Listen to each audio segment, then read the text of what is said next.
Tout d'abord, je vous remercie pour cet accueil, cette présentation qui me touche profondément.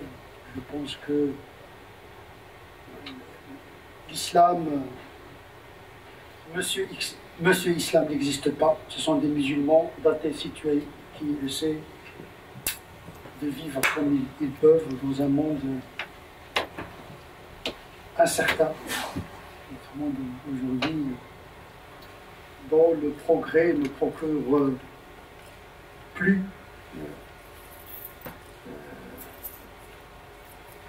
de sécurité. On a introduit dans notre constitution le principe de précaution, c'est-à-dire que le progrès désormais nous inquiète. Et donc nous sommes dans un siècle qui recule vers un processus généalogique, archéologique de retour vers les racines, parfois des racines imaginaires et imaginées. Et donc nous sommes dans le siècle du retour aux origines, puisque désormais la philosophie du progrès ne procure plus la promesse du bonheur. Maintenant, comment, en tant que musulman, simple musulman, comment comprendre sa religion dans un monde où il y a désormais l'intrication des cultures et des civilisations par le biais de la mondialisation? Nous sommes dans une humanité fractale, où le tout est dans la partie, où le monde est dans le quartier, grâce au mouvement de migration permis par des moyens de transport de plus en plus sophistiqués et puis par des moyens de communication, les autoroutes de l'Internet permettent aujourd'hui d'être ici et ailleurs. L'adresse n'est plus physique mais électronique, elle se déplace avec nous. Donc le rapport à l'espace au temps a été impacté par la mécanique quantique, par une sensible dérivée, disparition du temps, de l'espace, quand même c'est un moment déroutant, et qui mérite ce que le Coran appelle le discernement. D'ailleurs, le Coran se veut comme un livre qui donne le discernement. Il y a aussi un autre concept qui a été développé par la pensée musulmane médiévale qui est d'une grande actualité, et c'est l'une des dimensions de la laïcité, qui est la séparation des ordres. Ce qu'on appelle le furuq, un des dérivés de l'furqan, le discernement. Parce que nous sommes menacés par la confusion. Donc on a besoin de discernement. Séparer pour mieux unir, comme disent les épistémologues. Pour mieux connaître la réalité, il faut la séparer, etc., pour mieux la reconstruire, ce que Derrida appelle la déconstruction. Déconstruire pour voir comment la machine fonctionne, la machine mondiale. Concernant l'islam, c'est une question d'orthographe. C'est-à-dire, est-ce que nous parlons de l'islam avec grand I ou l'islam avec petit i? Est-ce que nous parlons de l'islam en tant que religion qui appartient au régime de l'esprit, ou bien l'islam avec grand I qui appartient au régime des civilisations et du monde politique? Se tromper de taxinomie, de séparation, c'est commettre l'erreur herméneutique. C'est très important de qualifier d'abord avant d'interpréter. C'est une démarche intellectuelle qui détermine non seulement le comportement, mais la perception du croyant pour lire et comprendre le monde. Malgré la charge émotionnelle, malgré les peurs qui se développent, je pense que nous sommes dans une situation historique d'une rare exceptionnalité pour la pensée religieuse. La réalité complexe aujourd'hui offre une occasion intellectuelle, spirituelle et mystique pour se reconnecter dans la transcendance en la conciliant avec l'immanence pour mieux vivre dans l'humanité. Il ne s'agit plus de vivre sa religion pour soi-même et dans sa communauté, mais vivre sa spiritualité dans le monde. Nous sommes dans des sociétés mondes, dans le quartier monde. Nous sommes dans des familles mondes. Nos familles sont traversées par l'Internet. C'est quand même une occasion théologique et philosophique très excitante en matière intellectuelle. C'est vrai que la charge psychologique, parfois, ne nous permet pas de saisir cette occasion au niveau intellectuel. Mais il est dit que le paradoxe catalyse la pensée. C'est dans des moments de paradoxe que la pensée, je dirais même la foi, se développe. Dans les frottements, dans les moments de transition, de mutation, où parfois jaillissent les lumières qui éclairent l'individu. Donc, pour moi, il s'agit de l'islam avec petit i. L'islam avec grand I est le produit de l'histoire. Mais notre histoire n'est pas notre code. Le salafisme aujourd'hui, qui veut dire la nostalgie et le retour aux ancêtres, en vérité n'est pas un retour aux sources, c'est un retour à l'histoire,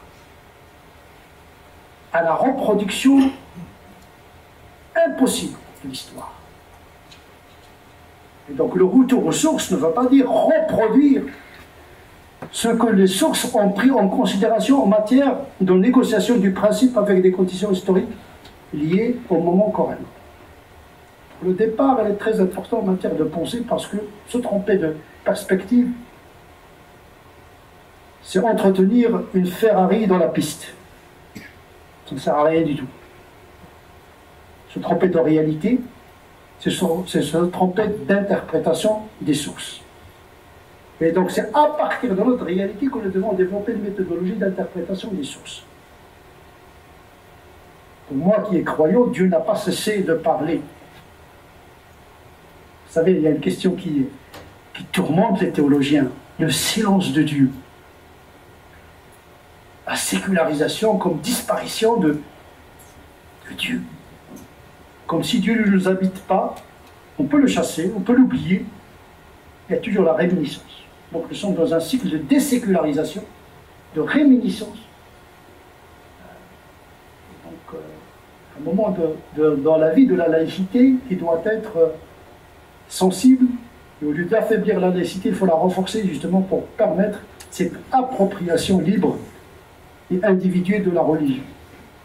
Alors que la religion se transmettait par le biais du déterminisme historique et sociologique et familial.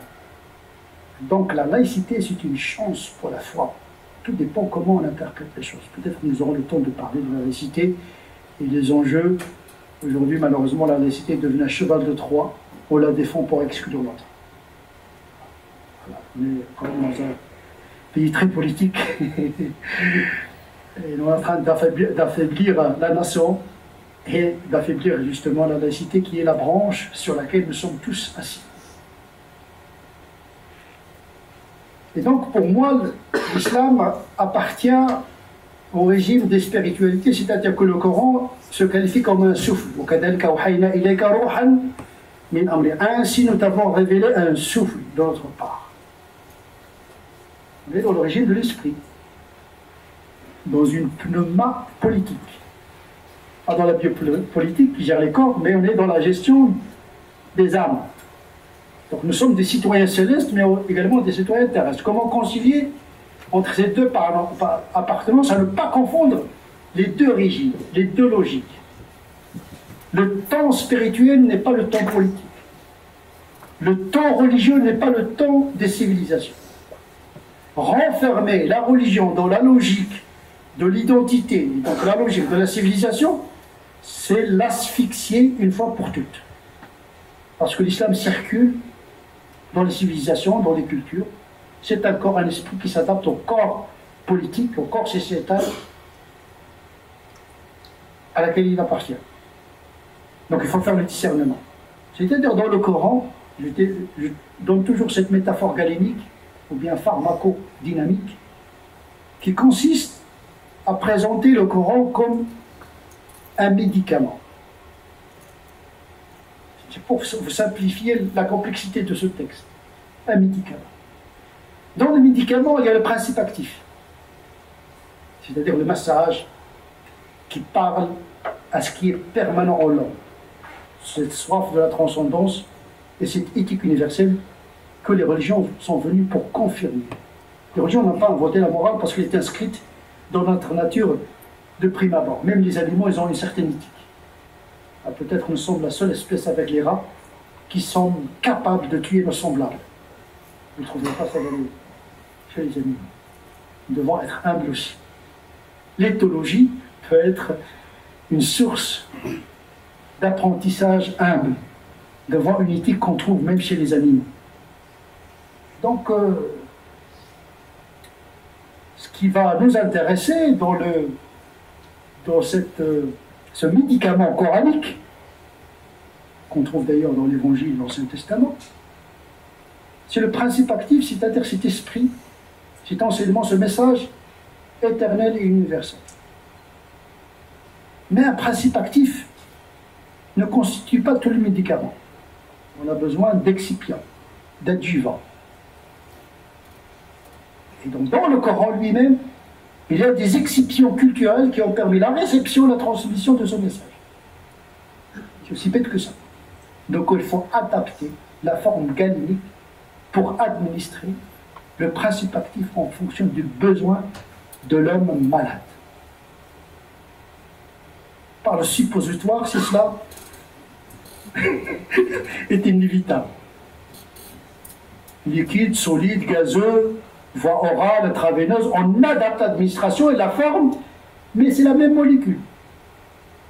Les contextes changent, les besoins changent, les besoins économiques, les besoins culturels, etc. changent. Mais l'essence du message de l'autre, l'erreur herméneutique que commettent beaucoup de religieux, notamment les musulmans, c'est de confondre le principe actif avec les excipients. Et on a l'impression qu'au lieu de transmettre l'esprit de l'islam, nous transmettons à nos enfants des cultures et des anthropologies qui n'ont rien à voir avec leur réalité. La réalité française, la réalité occidentale est une réalité sociologique, historique, parce qu'il y a deux réalités en vérité. Il y a la réalité physique, il y a la réalité mentale, ce qui se passe dans le mental. Jusqu'aujourd'hui, les musulmans essaient un petit peu d'adapter leur religion en fonction du droit. Adapter physiquement la religion au droit qui codifie pour les comportements physiques et exotériques. Mais on ne s'installe pas dans une civilisation uniquement par le biais de la revendication du droit, mais négocier son principe actif, son message coranique, par le biais de la culture. C'est ce que j'appelle la théologie de l'acculturation. Et donc il y a tout un ensemble de clés de lecture, de mécanismes, de paradigmes qui nous permettent d'extraire le principe actif du message coranique pour l'envelopper par la culture du temps. Et donc l'interprétation est double. L'interprétation du texte et l'interprétation du monde où je suis. Se tromper de monde, c'est se tromper de rapport à la religion. Et on risque de transformer la religion en bouclier identitariste de protection. Or, la religion est faite pour se partager et non pas pour se protéger. Parce que le propre de l'esprit, c'est qu'il n'est pas localisé, il circule. C'est pas comme le corps. Le temps et l'espace de l'esprit, plus de marge de manœuvre, il est plus ouvert. Et le corps, lui, il est fermé. Et donc on a besoin également d'une théologie de l'altérité, se réaliser avec l'autre. Pas à côté de l'autre, ni contre l'autre. Donc il faut revoir l'interprétation d'une religion qui a produit le droit canon, la théologie, la mystique, dans le Moyen-Âge qui était pour les musulmans leur modernité. Aujourd'hui, les musulmans vivent le Moyen-Âge occidental. Nous sommes dans deux histoires inversement parallèles. L'islam médiéval était un islam des Lumières, de la raison, de la trigonométrie, de la médecine, de la philosophie. Il est ahurissant aujourd'hui de trouver des musulmans, des enfants de la République, des enfants de l'école de la République, d'origine musulmane, contester la théorie de l'évolution. Alors que ce sont leurs ancêtres qui ont jeté les fondements de cette théorie. Jahid, 9e siècle. Tosi, 2e siècle. Ibn Khaldoun, le grand anthropologue, il parle de la descente de l'homme du singe, comme ça, dans le Muqaddimah. Darwin a développé sa théorie dans une épistémée de l'époque où on parlait déjà de la théorie de l'évolution mahométane. Les musulmans qui ne savent pas la contribution de la pensée musulmane à la pensée occidentale. On a besoin d'injecter ce savoir et donner de la pertinence et la complexité et l'archéologie du savoir qui passe par la transmission, la traduction du savoir depuis les Grecs, en passant par les Arabo-musulmans, la civilisation judéo-chrétienne, etc. C'est un cumul. Il faut que le programme scolaire soit justement un intégrateur intellectuel mental de nos élèves. Tout le monde doit s'en connaître dans cette histoire des idées qui circulent d'une civilisation à une autre. Donc le Moyen-Âge, pour les musulmans, était l'âge de la complexité. Abul Hasan al-Ash'ari, le fondateur de la doctrine Ash'ari, a écrit un livre d'exégèse en 500 volumes. Sans parler des milliers et des milliers d'autres ouvrages constitués de dizaines, de vingtaines de volumes. Il y avait une inflation herméneutique, les gens produisaient le droit canon, multitude d'écoles, la tolérance, l'ouverture d'une civilisation où l'hétérodoxie ne signifie pas excommunication. Vous savez, on n'est pas d'accord, mais je ne dirais pas on se tolère, mais on essaie de se comprendre. Le Coran, justement, évoque le terme de connaître l'autre. Dans un passage où le Coran dit Dieu vous a créé à partir d'un homme et d'une femme, origine commune, question du genre, la diversité, quand on parle de l'écologie, on fait sortir l'homme de la nature. C'est toute une pensée occidentale qui considère que l'homme n'est pas dans la nature. À partir de là, l'écologie ne concerne que les animaux et les plantes. On cultive la biodiversité dans les plantes, mais on développe le clonage chez l'homme. Donc, on peut se mettre d'accord, hein, parce que c'est une vision qui fait que l'homme il doit assujettir la nature et non pas vivre en harmonie avec elle. Donc il y a deux visions complètement qui ont des impacts sur l'éthique. Et donc ce Moyen-Âge où il y avait un développement de la pensée, comme dit le Coran, on vous a créé à partir d'un homme et d'une femme, et on a fait de vous des peuples et des tribus afin que vous vous entreconnaissiez. Connaître et reconnaître l'autre. Si on ne veut pas de connaître, il faut le reconnaître dans cette diversité. C'est le texte qui fait le plus l'éloge de la diversité. Si Dieu avait voulu, il aurait fait de vous une seule communauté, dit le Coran. Ce n'était pas le dessein de Dieu. Ni de cloner les religions, ni de cloner les espèces, ni de cloner les races et les cultures. Parmi ces signes, la création des cieux et de la terre. La diversité de vos langages et de vos couleurs. Polymorphisme culturel, polymorphisme génétique. Diversité. C'est un signe de Dieu. Et donc le fait de se crisper sur une identité, sur une race, une religion, va à l'encontre de Dieu du Coran. Tel que je le comprends moi en tout cas. Ça dépend des lunettes. Mais oui, parce qu'on vous dit il y a dans le Coran. À force de dire il y a dans le Coran, vous finissez par trouver ce que vous cherchez. Et il suffit de voir avec un œil nu le message. Et combattre les a priori. Vous savez, le savoir, qu'est-ce que ça veut dire le savoir? C'est combattre en permanence les a priori. Et plus on vieillit, et plus les a priori se sclérosent et s'ossifient. Donc le soin intellectuel nous oblige à combattre nos a priori. Ce que Karl Popper appelle la réfutation de la théorie. Il ne faut pas défendre la théorie, il faut l'élargir son champ par la critique et pas par défendre d'a priori à n'importe quel prix. Et donc, l'islam est un souffle qui circule. Aujourd'hui, il doit prendre une forme, ici, maintenant, en France. Ça doit être continué par des hommes. L'islam ne parle pas de lui-même, le Coran ne parle pas de lui-même. En vérité, les musulmans auront l'islam qu'ils méritent. Mais je dis également, en français, vous aurez les musulmans que vous méritez aussi. Parce que l'identité du musulman, c'est à travers l'œil de l'autre aussi. Il ne faut pas braquer le musulman. Déjà les braquer, déjà susceptible, vulnérable. Il voit le mal partout.